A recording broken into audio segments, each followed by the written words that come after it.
Shalom everyone from the Integral House of Israel.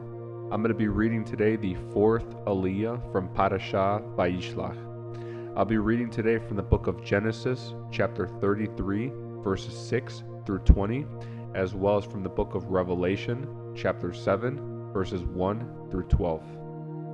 Then the servant wives came forward with their children and bowed before him. Next came Leah with her children, and they bowed before him. Finally, Joseph and Rachel came forward and bowed before him. And what were all the flocks and herds I met as I came? Esau asked.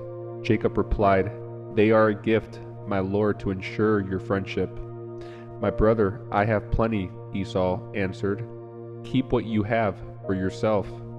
But Jacob insisted, No, if I have found favor with you, please accept this gift from me. And what a relief to see your friendly smile. It is like seeing the face of God. Please take this gift I have bought you, for God has been very gracious to me. I have more than enough. And because Jacob insisted, Esau finally accepted the gift. Well, Esau said, Let's be going. I will lead the way. But Jacob replied, You can see, my lord, that some of the children are very young, and the flocks and herds have their young too. If they are driven too hard, even for one day, all the animals could die.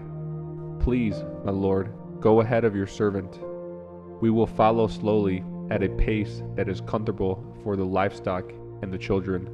I will meet you at Seir.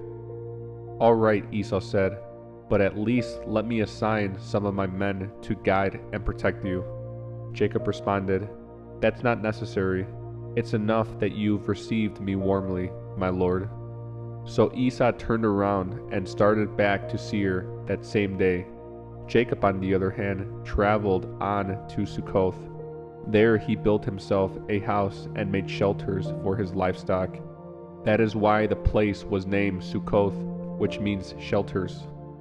Later, having traveled all the way from Padan Aram, Jacob arrived safely at the town of Shechem, in the land of Canaan.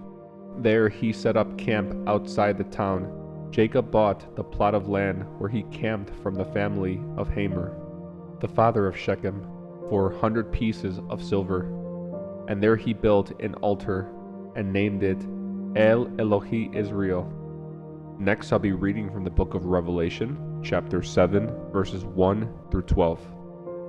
God's people will be preserved.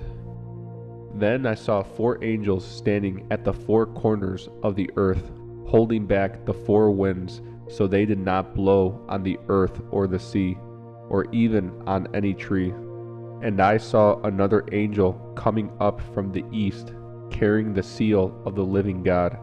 And he shouted to those 4 angels who had been given power to harm land and sea, Wait, don't harm the land or sea or the trees until we have placed the seal of God on the foreheads of his servants.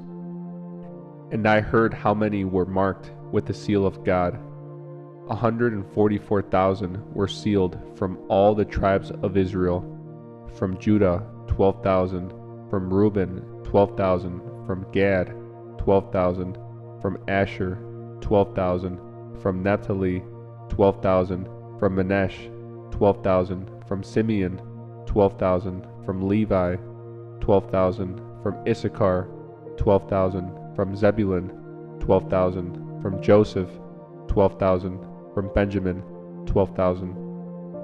Praise from the great crowd. After this I saw a vast crowd, too great to count, from every nation and tribe and people and language, standing in front of the throne and before the Lamb.